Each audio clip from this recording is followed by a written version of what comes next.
আসসালামু আলাইকুম। সংবাদে আপনাদের সবাইকে স্বাগতম জানাচ্ছি। আমি তানভীর হাসান। শুরুতেই সংবাদ শিরোনাম। রোনালদোর সঙ্গে ফুটবল খেললেন ট্রাম্প। রাশিয়া ইউক্রেন থামাতে ২৮ দফা পরিকল্পনা অনুমোদন ট্রাম্পের, রিপোর্ট। যুক্তরাষ্ট্রে ডানপন্থীরা কেন এখন ভারতীয়দের আক্রমণ করছে? রোনালদোর সঙ্গে ফুটবল খেললেন ট্রাম্প। ক্রিস্টিয়ানো রোনালদো বল বাড়াচ্ছেন ডোনাল্ড ট্রাম্পকে। রোনালদোর সৌদি ফুটবলের সঙ্গে সম্পর্ক আর সৌদি ক্রাউন প্রিন্সের বিশ্বব্যাপী খেলাধুলায় আগ্রহ এই বৈঠককে আলোচনা এনেছিল, কিন্তু তারও বেশি আলোচনায় আসে এই এআই নির্মিত ভিডিওতে দেখা যায় এআই মডেল করা ট্রাম্প রোনাল্ডোর বল নিয়ন্ত্রণ অনুকরণ করার চেষ্টা করছেন। তার ঘূর্ণি আর পায়ের কাজ অস্বাভাবিকভাবে বেশ মসৃণ। ওভাল অফিসকে এমনভাবে তৈরি করা হয়েছে যেন সেটি সত্যিই একটি ফুটবল মাঠ। দুজনের অভিব্যক্তি আর বলের টাচ অনেক জায়গায় একটু অদ্ভুত দেখায়, যা এআই জেনারেটেড ভিডিওর সাধারণ লক্ষণ। ভিডিওটি ভাইরাল হতেই সামাজিক মাধ্যমে মন্তব্যের বন্যা নামে। নানা হাস্যকর প্রতিক্রিয়া ছড়িয়ে পড়ে অনলাইনে। ডোনাল্ড ট্রাম্প তিনি আবার ফিরতি পাশে ফেরত দিচ্ছেন রোনালদোকে, এমনই এক ভিডিও এখন সামাজিক মাধ্যমে ঝড় তুলেছে। ভিডিওটি শেয়ার করেছেন খোদ যুক্তরাষ্ট্রের প্রেসিডেন্ট ট্রাম্প। ট্রাম্পের ট্রুথ সোশ্যাল অ্যাকাউন্টে পোস্ট করা এই এআই নির্মিত ভিডিওতে দেখা যায় ছাদের দিক থেকে হঠাৎ একটি ফুটবল পড়ে নিচে। এরপর ট্রাম্প আর রোনালদো মাথায় আর পায়ে জাগলিং করতে থাকেন। শেষে ট্রাম্প একটি ঘুরে গিয়ে বলটি ক্যামেরার দিকে জোরে মারেন। 18 নভেম্বর হোয়াইট হাউসে রোনালদো আর সৌদি আরবের ক্রাউন প্রিন্স মোহাম্মদ বিন সালমানকে নিয়ে এক ব্যক্তিগত ডিনার আয়োজন করেন ট্রাম্প। রাশিয়া ইউক্রেন যুদ্ধ থামাতে 28 দফা পরিকল্পনা অনুমোদন ট্রাম্পের, রিপোর্ট। রাশিয়া ও ইউক্রেনের মধ্যে যুদ্ধের অবসান ঘটানোর লক্ষ্যে মার্কিন প্রেসিডেন্ট ডোনাল্ড ট্রাম্প চলতি সপ্তাহে একটি 28 দফা পরিকল্পনা অনুমোদন করেছেন। প্রশাসনের একজন ঊর্ধ্বতন কর্মকর্তা এনবিসি নিউজকে এ তথ্য জানিয়েছেন। কর্মকর্তা বলেন, এই পরিকল্পনাটি উভয় পক্ষের নিরাপত্তার নিশ্চয়তা এবং দীর্ঘস্থায়ী শান্তি নিশ্চিত করার ওপর গুরুত্ব আরোপ করে তৈরি।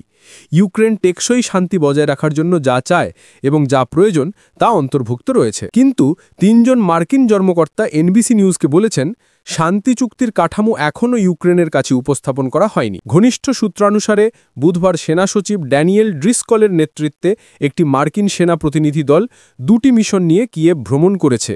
একটি হল সামরিক কৌশল এবং প্রযুক্তি নিয়ে আলোচনা করা, অন্যটি শান্তি প্রক্রিয়া পুনরায় শুরু করার জন্য প্রশাসনের প্রচেষ্টাকে সমর্থন করা। একজন মার্কিন কর্মকর্তা এই সফরকে শান্তি আলোচনা পুনরায় শুরু করার হোয়াইট হাউসের প্রচেষ্টার অংশ হিসেবে বর্ণনা করেছেন। ইউক্রেনীয় সরকারের ঘনিষ্ঠ একটি সূত্র এবং বিষয়টি সম্পর্কে জ্ঞানসম্পন্ন একজন ইউরোপীয় কর্মকর্তা বলেছেন, প্রস্তাবিত শান্তি পরিকল্পনা গঠনে ইউক্রেনের কোনো ভূমিকা ছিল না।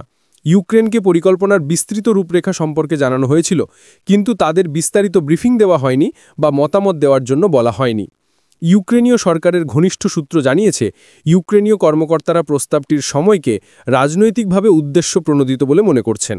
এদিকে রাশিয়ার পররাষ্ট্র মন্ত্রণালয়ের মুখপাত্র মারিয়া জাখারোভা বলেছেন, সাম্প্রতিক গণমাধ্যমের প্রতিবেদনে উল্লেখিত ইউক্রেন সম্পর্কিত কথিত চুক্তি সম্পর্কে রাশিয়া সরকারি চ্যানেলের মাধ্যমে যুক্তরাষ্ট্রের কাছ থেকে কোনো তথ্য পায়নি।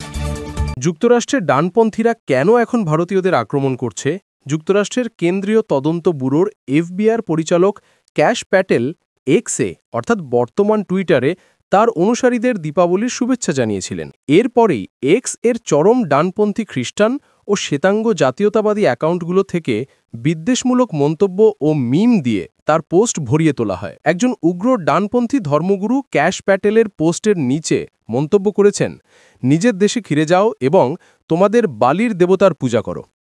আরেকজন মন্তব্য করেছেন, আমার দেশ থেকে বেরিয়ে যাও। এ ধরনের কিছু কিছু প্রতিক্রিয়া লাখ লাখবার দেখা হয়েছে, তাও এগুলো ছিল অপেক্ষাকৃত কম আক্রমণাত্মক মন্তব্য। জাতিগত বিদ্বেষের একই ধরনের শিকার হয়েছেন জাতিসংঘে নিযুক্ত সাবেক মার্কিন রাষ্ট্রদূত নিকি হেলি, সাবেক প্রেসিডেন্ট পদপ্রার্থী বিবেক রামাস্বামী এবং সিভিল রাইটস বিষয়ক সহকারী attorney general Harmeet Dhillon. White house, পররাষ্ট্র দপ্তর এবং টেক্সাস ও আরকানসাসের গভর্নরের দীপাবলি সংক্রান্ত পোস্টেও একই ধরনের বিদ্বেষপূর্ণ মন্তব্য দেখা গেছে। ডানপন্থীদের মধ্যে বিস্ময়। কিছু ভারতীয় বংশোদ্ভূত মার্কিন রক্ষণশীল এসব ঘটনায় হতবাক, কারণ ডানপন্থী রাজনীতির একটি অংশ এখন তাদেরও নিশানা করছে। বিবেক রামাস্বামী পরামর্শ দিয়েছিলেন, পরিচয় ভিত্তিক রাজনীতি বাদ দিন। আমরা আপনার গায়ের রং বা ধর্ম নিয়ে চিন্তা করি না, আপনার চরিত্রের গুরুত্ব দিই। অন্যদিকে দীর্ঘকাল ধরে কৃষ্ণাঙ্গ মার্কিনদের বিরুদ্ধে বর্ণবাদী বিদ্বেষ ছড়ানো ডানপন্থী ধারাভাষ্যকার দীনেশ ডিসুজা বিস্ময় প্রকাশ করে বলেন, 40 বছরের কর্মজীবনে আমি কখনো এমন ভাষা দেখিনি। ডানপন্থীরা আগে এমন কথা বলতো না। তবে আমাদের পক্ষ থেকে কে এ ধরনের ঘৃণ্য অবমাননাকে বৈধতা দিল?